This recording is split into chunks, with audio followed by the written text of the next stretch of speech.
Bismillahirrahmanirrahim. Assalamualaikum warahmatullahi wabarakatuh. Alhamdulillah wassalatu wassalamu ala Rasulillah wa ala alihi wa sahbihi wa man ittaba'a hudah. Amma ba'du. Tadi pagi saya lihat di timeline Facebook ada seorang kawan yang menampilkan video jawaban Ustadz Badru terhadap pertanyaan yang diajukan kepada beliau tentang persoalan takfir. Ustadz Badru di situ jawabannya global,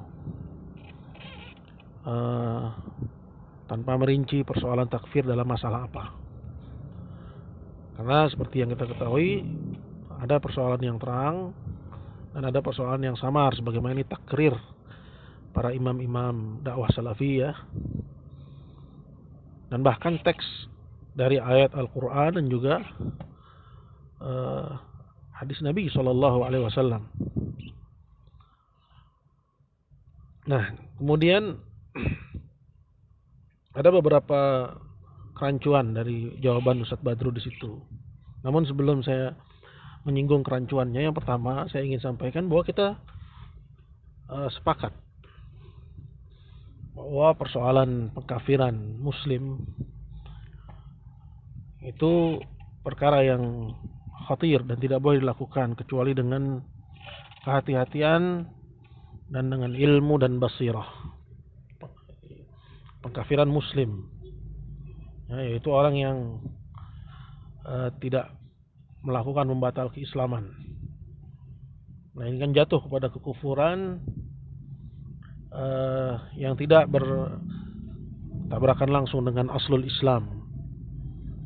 Ya, artinya orangnya masih Muslim, kemudian dia jatuh kepada kekufuran disebabkan karena syubhat. Ya, kita sepakat bahwa memang harus hati-hati dalam masalah yang seperti itu. Namun di samping masalah itu ada masalah lain. Nah, ini nggak disinggung oleh beliau, yaitu masalah pengkafiran terhadap orang yang melakukan membatal keislaman. Karena ini berbeda dengan persoalan yang pertama tadi. Ya, membatal keislaman ini bertolak belakang langsung dengan pokok keislaman, dengan syahadat la ilaha illallah.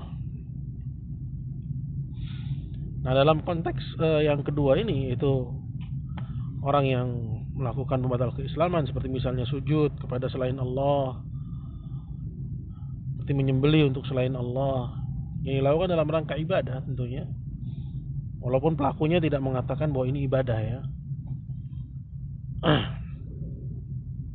Nah, dalam persoalan-persoalan yang seperti ini, justru yang berlaku itu sebaliknya, yaitu berhati-hati dari tidak mengkafirkan orang kafir, gitu. Ya, jadi perkara yang terakhir ini nggak dibahas. Nah, karena nggak dibahas, ini jadi bahaya sebenarnya. Bahayanya gimana? Bahayanya jadi terkesan bahwa sekalipun dalam persoalan yang terang, misalnya ada orang yang melakukan penistaan agama, misalnya, anggaplah mencela Nabi atau memaki Allah Subhanahu wa taala dengan sadar, ya, tanpa paksaan. Atau yang lebih buruk daripada itu, yaitu kesyirikan itu sendiri. Seperti misalnya menyembelih untuk selain Allah, sujud kepada selain Allah, memanggil-manggil selain Allah dengan alasan bisa menyampaikan hajat atau sebagai perantara dalam mendekatkan diri kepada Allah. Ini kan kesyirikan itu sendiri kalau kita benar-benar concern dalam persoalan tauhid. Nah, persoalan-persoalan ini ini harus dibedakan dengan persoalan yang samar. Nah, kalau dipukul rata bahwa persoalan-persoalan yang terang benderang seperti ini juga seseorang berhati-hati tapi kelewatan. Saya bilang kelewatan karena yang dipastikan cukup dua persoalan dalam persoalan yang terang itu. Bahwa yang dia lakukan adalah pembatal keislaman. Yang kedua, dia lakukannya dalam keadaan sadar tanpa paksaan. Gak ada pembahasan uzur bil jahal. Apakah kejahilan itu uzur dalam masalah ini ataukah tidak uzur? Kalau konteksnya pembatal keislaman dilakukan dengan kesadaran tanpa paksaan. Nah, tapi jawaban Ustaz Badrul di situ global, bahkan dia beri contoh dengan contoh yang perkara yang samar itu. Dia mencontohkan dengan pernyataan Quran itu makhluk. Betul itu kufuran, namun ini masuk dalam kategori yang khafiyah, yang samar. Artinya orangnya ada aslul Islamnya, punya pokok Islamnya, syahadatnya tidak dilanggar. Hanya dia punya bid'ah karena syubhat, sebabnya karena ya masuknya ilmu kalam ya ke dalam teori-teori ya tauhid ya di kalangan sebagian kelompok ahlul bid'ah, sehingga tercetuslah bid'ah bahwa Al-Quran itu adalah makhluk. Jelas ini adalah kekufuran, namun dia tidak bertolak belakang dengan syahadat la ilaha illallah secara langsung. Maka dalam konteks yang seperti itu, yaitu dalam persoalan yang samar itu, pelakunya harus dihilangkan dulu syubhatnya. Maka perkataan Ustaz Badrul bahwa Imam Ahmad saja nggak mengkafirkan Al-Ma'mun itu nggak tepat di sini karena persoalannya beda. Ya, beda kasus gitu ya. Saya rasa Ustaz Badrul kurang baca lah gitu ya dalam kasus-kasus ini, sehingga lebih mencocoki pendapat ya orang-orang yang dibantah oleh imam-imam dakwah, dibantah oleh Syekh Muhammad bin Abdul Wahab, Syekh Abdul Latif, Syekh Abdurrahman bin Hasan penulis Fathul Majid. Itu membantah syubhat macam Ustaz Badrul ini, yang di zaman para imam-imam dakwah itu dipopulerkan oleh Daud bin Jirjis dan para pengikutnya.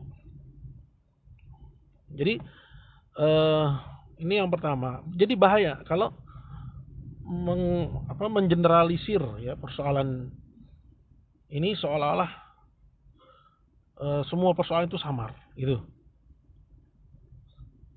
Sehingga jadi mirip sama bukunya Ustaz Yazid yang memahami kalimat syahadat yang di bab pembatal-pembatal keislamannya itu.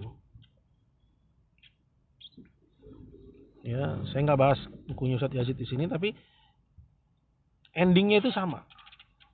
Sama-sama berhati-hati dari pengkafiran, tapi dimasukin juga ke dalam kehati-hatian dalam pengkafiran itu persoalan-persoalan yang terang, sehingga akhirnya banyak orang-orang yang ngaji tauhid tapi nggak tahu orang yang menista agama sudah kafir atau belum.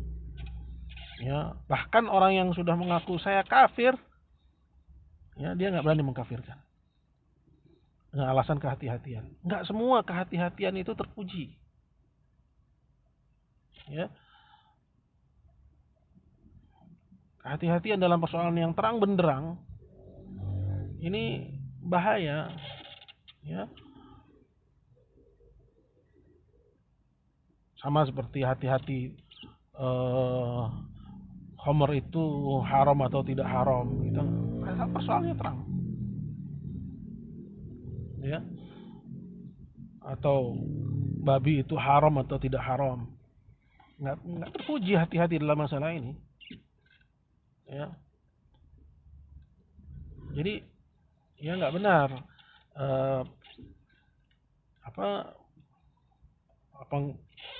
penggambaran persoalan dengan mengeneralisir seperti itu. Kemudian ya diajak orang untuk berhati-hati sampai dalam persoalan yang terang benderang. Kemudian yang kedua yang ingin saya tanggapi itu persoalan bahwa pengkafiran itu konsekuensinya penghalalan. Ya, kemudian akar dari terorisme. Oh, ini bahaya juga. Kalau nggak dipisah jadi bahaya itu. Maka harus dipisah kasusnya. Pengkafiran dalam masalah apa dulu gitu. Ya. Dalam masalah yang terang benderang, semua muslim harus tahu. Itu syarat keislaman itu. Ya, syarat keislaman. Wa may yakfur bit-taghut wa yu'min billah. Dan siapa yang kufur kepada taghut dan dia beriman kepada Allah, memang harus kufur kepada taghut. Termasuk kufur kepada taghut itu orang yang nggak kufur kepada taghut, dia yakini dia tidak kufur kepada taghut. Nah, orang yang tidak terpenuhi padanya syarat kufur bit-taghut, masa disebut muslim? Ini banyak kaidah-kaidah yang kita pelajari tapi nggak diterapkan gitu ya, nggak diterapkan. Kemudian tidak semua syubhat itu jadi penghalang takfir. Ini yang ketiga ya, yang kedua, tidak semua syubhat itu jadi penghalang takfir. Orang Kristen di atas kekufurannya punya syubhat, tapi tetap mereka kafir. Bahkan orang musyrikin di zaman Nabi SAW di atas kekufurannya itu punya syubhat. Qul hal nabiyukum bil akhsarina a'malan alladziina dhalla sa'yuhum fil hayatid dunya wa hum yahsibuna annahum yuhsinuna sunnah. Dan mereka menyangka, orang-orang musyrikin itu, bahwa mereka sedang melakukan kebaikan. Itu syubhat kan? Fariqun fil jannati wa fariqun fis sa'ir innahum ittakhadhu syayatin awliya'a min dunillah wa yahsabuna annahum muhtadun. Mereka menyangka bahwa mereka di atas petunjuk. Syubhat kan? Ya. Segolongan di surga, segolongan lagi di neraka. Sungguhnya mereka mengambil setan-setan itu sebagai penolong dan mereka menyangka bahwa mereka adalah orang yang mendapat petunjuk. Ini gimana sih? Kok bisa separah ini gitu loh, akidah salafi gitu ya. Hasbunallah ni'mal wakil. Itu makanya kita jangan ambil dari ulama-ulama yang mereka bukan ulama tauhid. Ya, ulama-ulama Saudi itu udah turun temurun itu. Dari Imam dakwah Syekh Muhammad bin Abdul Wahhab. Terus sampai Syekh bin Baz, sampai Syekh Shalih Al-Fauzan.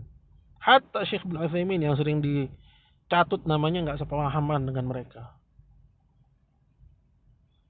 Ya. Jadi ya seperti itu. Kemudian yang terakhir lah, nggak bisa banyak-banyak juga ini. Itu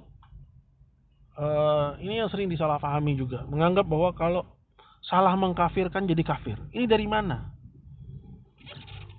Ya, coba lihat kepada hadisnya dan tafsirnya para ulama. Ya, bahwa hadis yang mengatakan man qala li akhi ya kafir. Ya. Barang siapa yang bilang kepada saudaranya, "Hei kafir." Kemudian ternyata tidak tepat, tidak benar, maka akan kembali kepada dirinya. Apakah akhirnya orang yang salah itu jadi kafir? Enggak begitu penjelasan para ulama. Ulama enggak menjelaskan bahwa orang yang salah jadi kafir. Enggak ada pembatal keislaman itu salah mengkafirkan. Justru pembatal keislaman itu salah, ya, menganggap orang kafir itu muslim. Ya, mengislamkan orang kafir. Menganggap orang kafir sebagai muslim.